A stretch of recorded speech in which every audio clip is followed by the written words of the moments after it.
Nous voudrions que le monde sache que la mainmise internationale sur la République d'Haïti termine. Magraf, votre regard sur le monde autrement. Je suis haïtien. Haïtien à part entière qui aime son pays. Je représente les intellectuels de ce pays.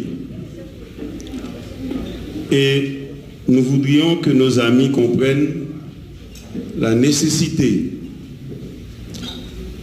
pour nous, Haïtiens, d'haïtianiser la sécurité de ce pays. Il n'est pas possible de rétablir l'autorité de l'État. Je dis bien l'autorité de l'État. Je ne parle pas du rétablissement de la sécurité. Le rétablissement de la sécurité passe d'abord par une gouvernance nettement améliorée de cette République. Nous, Haïtiens, surtout les intellectuels, savons que nous sommes responsables de la sécurité de ce pays.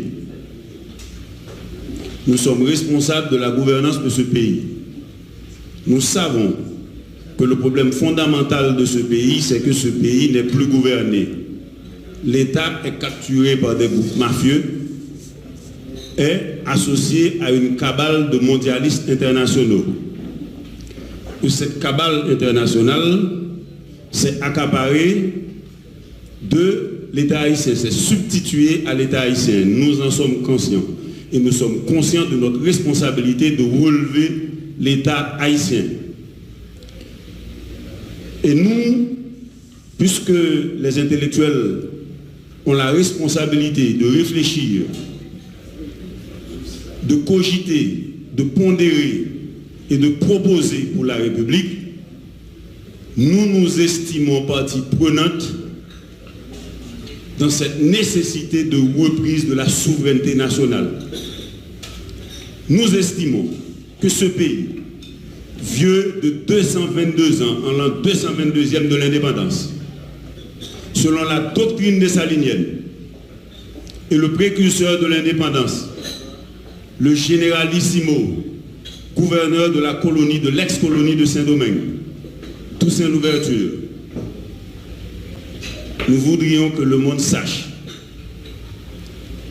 que la mainmise internationale sur la République d'Haïti termine.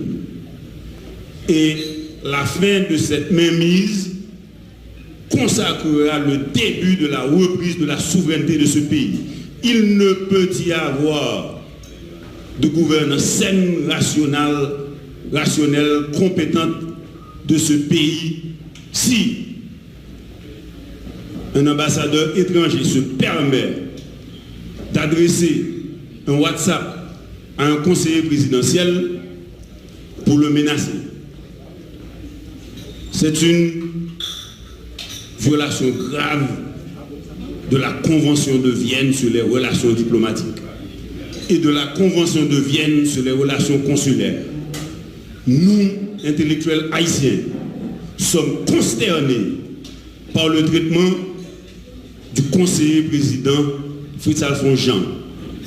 Personnellement, je dispose de différends avec M. Jean.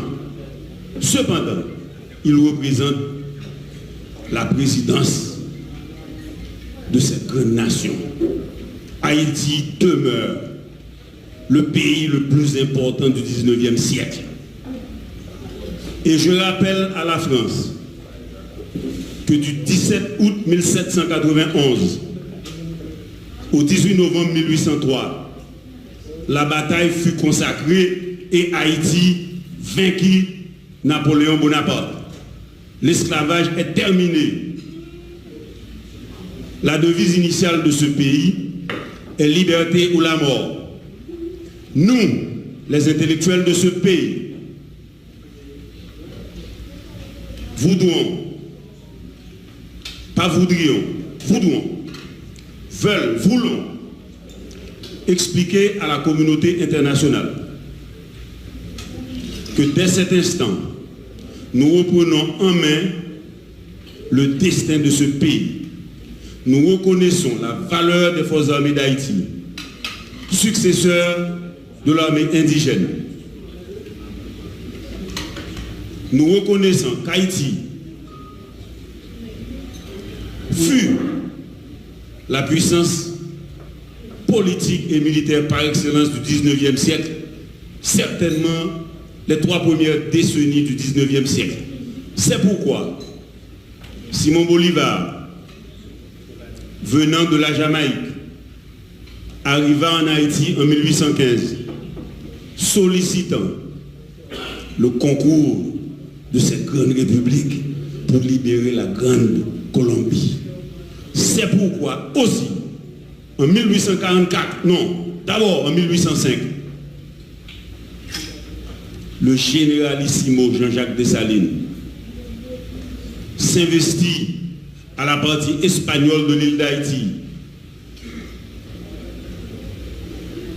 pour poursuivre la dernière garnison néocoloniale jusqu'aux portes de Santo Domingo. Donc, je voudrais rassurer les partenaires internationaux. Et nous vous demandons qu'à la prochaine réunion de cette table sectorielle, tout en remerciant le jeune, talentueux Gédéon Jean du CAD et ses coéquipiers, qu'à la prochaine réunion, les étrangers voudront bien occuper le bas de la salle pour mettre les Haïtiens au devant de la scène. Car, et je termine sur ce propos, pour ceux qui se sentent mal à l'aise, je n'ai aucune excuse à vous donner. Je suis dans mon pays, citoyen libre de mon pays. Il ne peut y avoir de succès de la coopération internationale. Il s'agit bien de la coopération internationale dont je suis un expert. Pour avoir travaillé aux Nations Unies de 1998 à 2009. Et avocat inscrit au barreau de New York et ancien diplomate américain.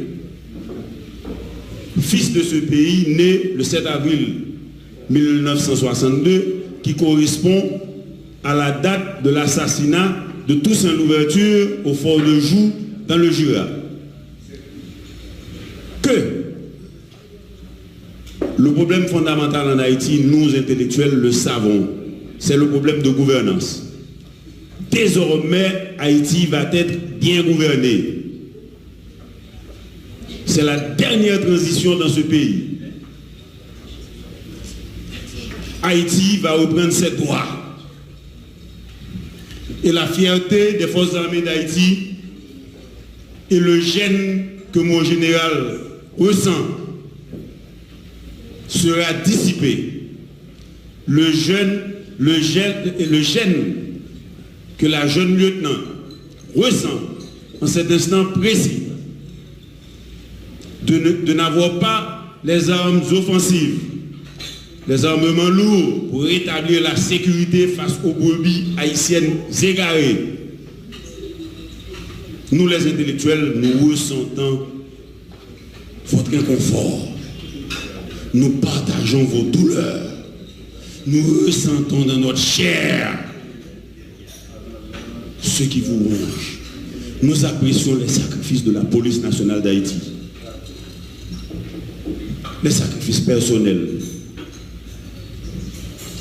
Et nous vous assurons, nous les intellectuels, dignes héritiers de Baron de Vasté, de Beauboin-Ardouin, de Wilner No, de Dantès Bellegarde, de Jean Presmas, nous apprécions que nous avons le devoir d'assumer la vocation de l'élite dont Jean Presmas parla dans sa série de lectures de 1917 consacrée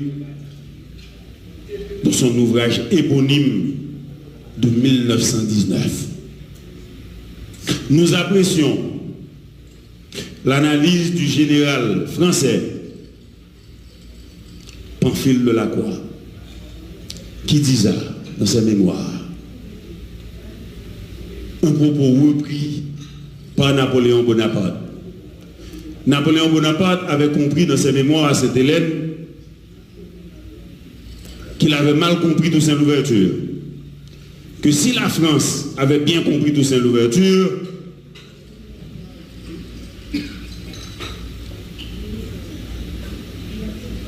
Beaucoup de sang qui coule à Saint-Domingue n'aurait pas coulé. Tout autant que les Français acceptèrent que la France, que la République d'Haïti devienne cette République qu'elle est aujourd'hui.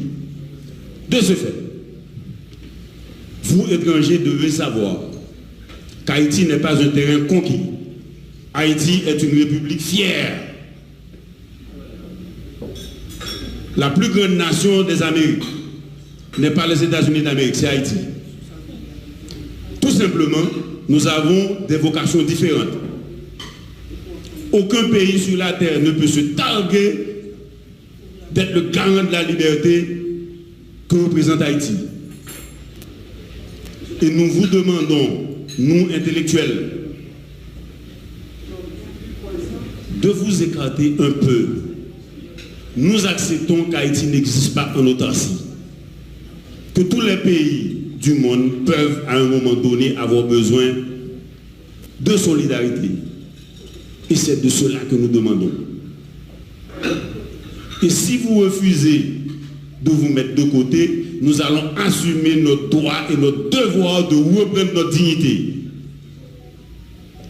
Et ce faisant, nous, intellectuels de ce pays, n'avons pas peur d'être abandonnés par la communauté internationale. La force de répression des gangs ne saurait avoir du succès sans une stratégie nationale haïtienne, telle que tracée par le général de brigade Gabriel et par le représentant de la police nationale d'Haïti. Et je suis fier de vous, les intellectuels sont fiers de vous, que vous avez compris la responsabilité qui est la vôtre. Et très prochainement, cette République vous dotera de ce qu'il vous faut pour que vous rétablissiez l'autorité de l'État. Ce pays n'a pas été attaqué par des étrangers. Les brebis égarés qui sèment le terrorisme sont nos frères, sont nos cousins. La République n'est pas en guerre contre ces brebis égarés, mais la République doit les rappeler à l'ordre. Et cela ne peut pas se faire avec les épées étrangères. Maghraf, votre regard sur le monde autrement.